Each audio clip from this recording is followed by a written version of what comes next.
අද සදහම් චාරිකා දේශකයාණන් වහන්සේ දිවුලපිටිය පින්න කැලේවත්ත ප්‍රියදර්ශනාරාමාධිපති දිවුලපිටිය ඥානපාරමී පදනමේ ගරු අධ්‍යක්ෂ මුල්ලේරියාව නීලමල්ලිකාරාම විහාරවාසී පූජ්‍ය දොරව්වේ ඥානරත්න ස්වාමීන් වහන්සේ.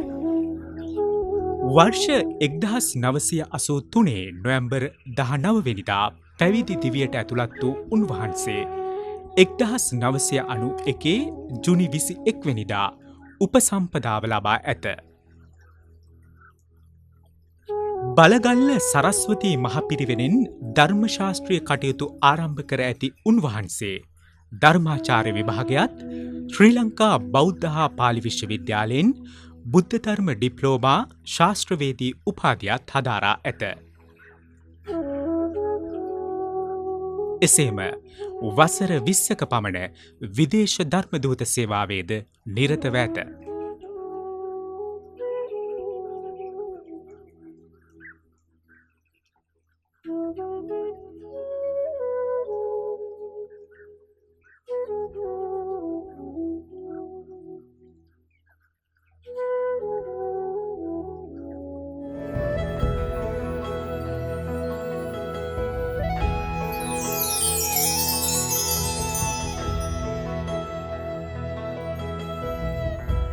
නමස්කාර වේවා බුදුරුවනට සමදා බුදු හිමි සරණ යාමි. නමස්කාර වේවා ධම්මුරුවනට සමදා සඳහම් සරණ යමි. නමස්කාර වේවා සංඝරුවනට සමදා මහා සංඝ සරණ යමි. නමස්කාර වේවා තුනුරුවනට සමදා තිසරණ සරණ යමි.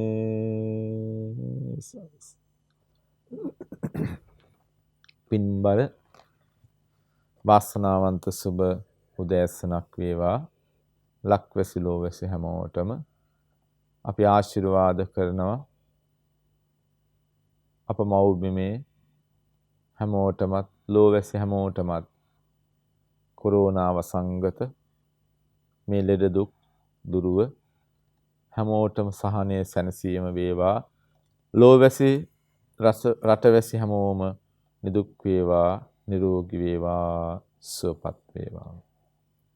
අද සුපුරුදු විදිහට රූපහානී මහගෙදර අපේ ස්වාධීන රූපහානී සඳහම් චාරිකාව ඔස්සේ පින්වත් හැමෝටම වටින දහම් කරුණු ටිකක් සඳහන් කරන දේශනා කරන වෙලාව. සතිපට්ඨාන සූත්‍රය ඇසුරු කරගෙන පහුගිය දිනවල පින්වත් හැමෝටම වටිනා ඕදන් ටිකක් ලබා දුන්නා. සතිපට්ඨාන සූත්‍රයේන කායානුපස්සනාවේ අසුභ භාවනාව පිළිබඳව කරුණු ටිකක් අද දවසේ කියලා දෙන්නයි කල්පනා කළේ. අපි කායගත සති භාවනාව කියලාත් කියනවා. ඒ පිළිබඳ අපිට බොහෝ වටින දේවල් සතිපට්ඨාන සූත්‍රයේ සඳහන් වෙනවා. ඉතින් අද ලෝකේ අපි කවුරුත් අසුභ කියන එකට නම් කැමති නැහැ ඉතින්. අපි ඔක්කොම සුභ විදිහට දකින්නේ. ඉතින් අද මේ වෙනකොට නම් ලෝකේ අපිට සුභයි කියන දෙයක් හරි අඩුයි. අපේ ජීවිත ගත්තාම අසුභයි, රටට අසුභයි, ලෝකෙට අසුභයි, සමාජයට අසුභයි, අපේ රටේ ආර්ථිකයට අසුභයි, ස්වභාව ධර්මයට, ගම් වතුර විපත්, නොවේක් ජන ජීවිතයේ කරදර, ඊළඟට අපේ කුසකර්මාන්ත පැත්තෙන් ලෝකේ මිනිස්සුන්ට හැම පැත්තෙම අද අපිට සුභයි කියන ඒවා නෙමෙයි ලැබෙන්නේ. අසුභයි කියන ඒවාමයි. ඉතින් මේ සතිපට්ඨාන සූත්‍රයේ අපිට පැහැදිලි කරන භාවනා කරන පිළිවෙලේදී කායගත සතිය නැත්නම් මේ අසුභ භාවනාව වඩන්නේ අපේ ශරීරය මුල් කරගෙන. අපි ශරීරය එහිදී පැහැදිලි කරනවා අපේ ශරීරේ කොටස් 32ක් ගැන කතා කරනවා. අත්තින් ඉමස්මින් කායේ කේසා ලෝමා නඛා දන්තා තචෝ මංසන් නහරු අට්ටි අට්ටි මිඤ්ඤා වක්කං හදයන් යකනං මේ ආදී වශයෙන් මේ කරුණු ටික සඳහන් වෙනවා. එහිදී විශේෂයෙන්ම අපිට කියලා දෙන්නේ මේ අසුභය වඩන්න ඕන විදිහ පිළිබඳව. දැන් අපි ලෝකෙ මිනිස්සු කාමාදී සිටිවිලි, ලෝභාදී සිටිවිලි මුල් කරගෙන ජීවත් වෙනකොට මිනිස් సంతානෙ හැමතිස්සෙම අසුභයි කියන ඒවාට කැමති නැහැ. ඉතින් අපිට අසුභ භාවනාව ගිහි අයට හොඳ නැහැ කියලා සමහර මතයකුත් තියෙනවා. මම ඔය පහුගිය දවසකත් එහෙම ලිපියකුත් දැක්කා තියෙනවා. අසුභ කියන එක අපේ ප්‍රඥාව අවදි කරගන්න ජීවිතයේ උපේක්ෂාවෙන් ගොඩනගා ගන්න ලැබෙන හොඳ භාවනාවක්. දැන් මේ උදෑසන ධම්මශ්‍රවණය කරන අපේ අම්මා තාත්තලා, තරුණ දුවල පුතාලා, පුංචි දරු පැටව් මේ හැමෝටම මේක හරිම වටිනවා. ජීවිතේ උපේක්ෂාව. ඒ කියන්නේ අපිට ජීවිතේ ඕනම ගැටලුවක් ආවහම, දුක් දෝමනසක් ආවහම උපේක්ෂාවෙන් විඳදරා ගන්න අවශ්‍ය මනසක් හදා ගන්න තමයි අපිට මේ සතිපට්ඨාන ගොඩක් භාවනා තුළ උගන්වලා තියෙන්නේ. ඒක අවසාන ප්‍රතිඵලය සියල්ල අත්හැරීම දක්වාම විදර්ශනාව දක්වාම වර්ධනය කරන්න පුළුවන්. හැබැයි මූලික වෙන්නේ අපිට අපේ ජීවිතය උපේක්ෂාවෙන් ගොඩනගා ගන්නට ජීවිතයේ සමබරව ගෙවන්නට අවශ්‍ය මානසික ශක්තිය ඇති කරලා දෙන එක. එතකොට මේක අසුභ භාවනාව කිව්වම ඒක අසුභයක් හැටියට පිළිගන්න බෑ. ඉතින් එහෙම බැලුවොත් එහෙම පින්වත්නි අපේ රටේ වෛද්‍යවරු, හෙදෙහෙදියෝ ඒ වගේ බලන්න.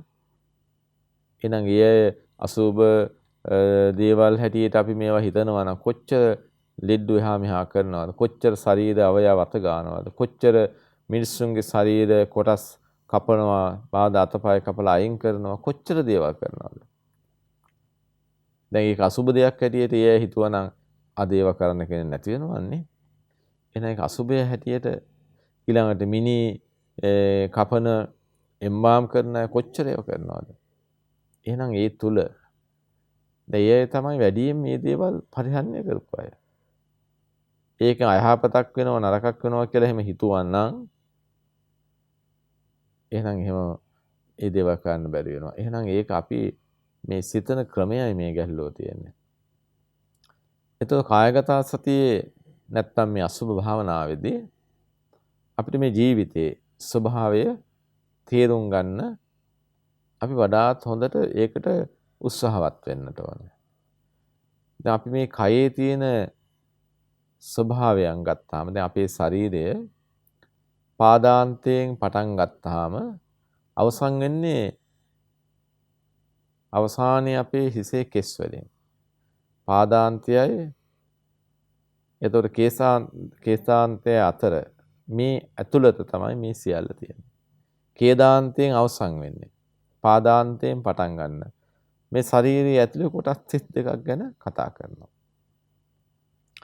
එතකොට කොටස් 32 පිළිබඳ අපි හොඳ අවදියෙන් නුවණින් බලන එක.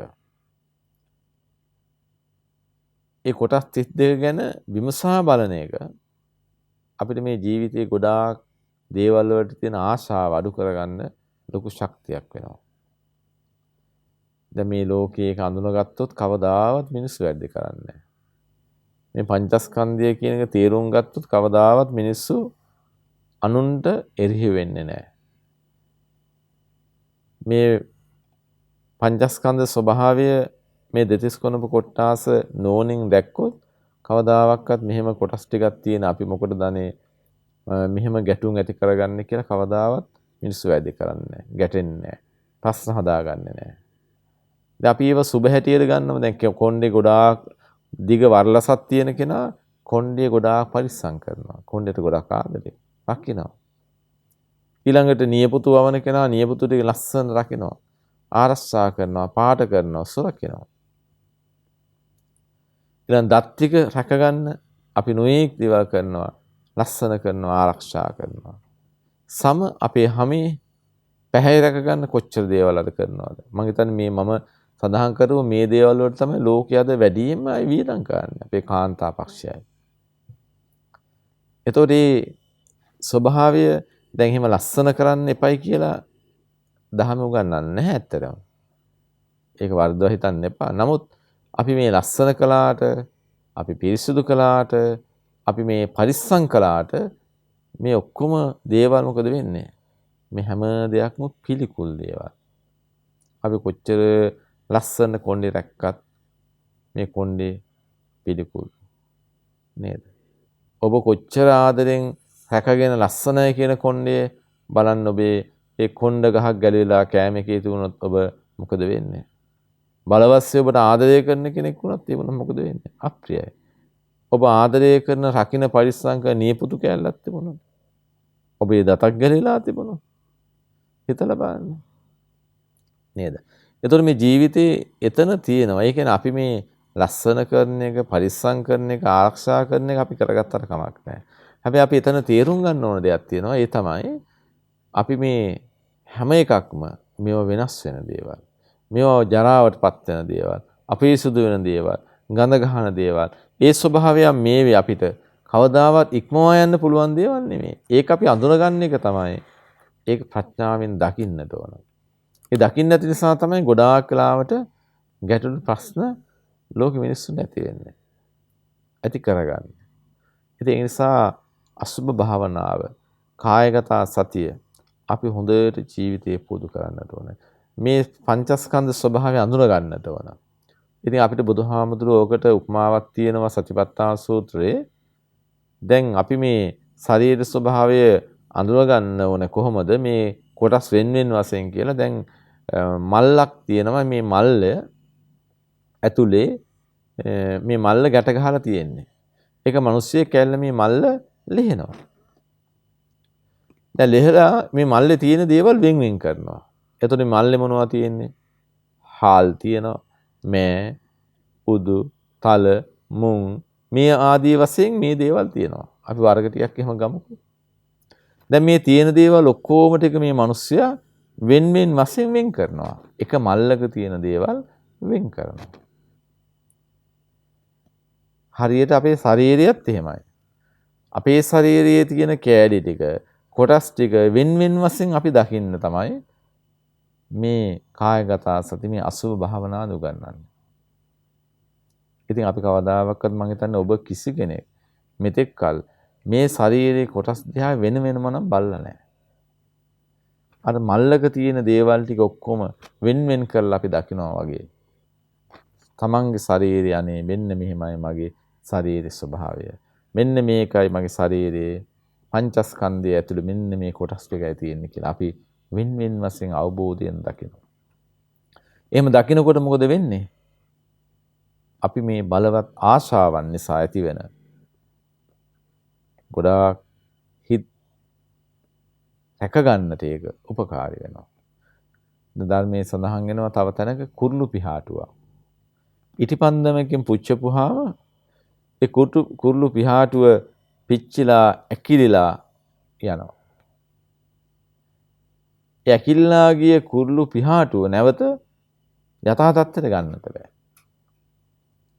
ඒ වගේ තමයි මේ කායගත සතිය අසුභ භාවනාව පුරුදු කරපුවාම මේ දෙතිස් කුණප කොට්ටාස ගැන අවබෝධ කරගත්තාම ඒ අවබෝධ කරගත්ත කෙනා මේක නියමාකාරයෙන් දැක්කම අර කුරුළු පිහාට ඇවිලිලා ඇකිලිලා ගියා වගේ මේ ස්වභාවය අඳුර ගන්නවා. ඉතින් අපිට බුදුහාමුදුරුවෝ එහෙම උපමාවක් දීලා තියෙනවා. මේ ස්වභාවය දකින්නට මේක තේරුම් ගන්නට. ඒ නිසා ජීවිතේ අපි හැමෝම ඒවා හොඳට අඳුන ගන්නට ඕනේ. දැන් දෙතිස් කුණප කොට්ටාස ගත්තාම අපි කෙස් වලින් ගත්තොත් කෙස්, ලොම්, නියපොතු, දත්, සම, මස්, නහර, ඇට, ඇටමිදුළු, වකුගඩු, හදවත, අක්මාව, දලඹුව, බඩදිව, පෙනහළු, කුඩා බඩවැල, මහා බඩවැල, ආමාශය, අසූචි, හිස්මොල, පිත, සෙම, සැරව, ලේ, දහදිය, තෙල් මන්ද, කඳුළු, උරුණු තෙල්, කෙල, සොටු, ඒ වගේම සඳ මිදුළු, මුත්‍රා. ඔන්න අපේ ශරීරේ කොටස් ටික. දැන් මේ ශරීරේ මේ කෑලි ටිකක් මෙහෙම එක තමයි මගේ ශරීරේ තියෙන්නේ කියලා. අපිට කවදාවත් එහෙම හිතලත් නැහැ, අපි කල්පනා කරලත් නැහැ බාධා. ඒ නිසා මේකේ ස්වභාවය මොකද්ද? දැන් අපි කෙස් ගත්තොත් ඒකේ තියෙන ස්වභාවය කුණු වෙලා යනවා. කුණු වී යන හේින්ද. අපි බුද්ධිමත් වෙන්න අපි හිතන්න ඕනේ එහෙමයි. මේ කෙස් කුණු වෙලා යනවා. පවතින්නේ නැහැනේ. කවදා හරි මේවා කුණු වෙලා යනවා. ඒ වගේම දුඟද හමනවා.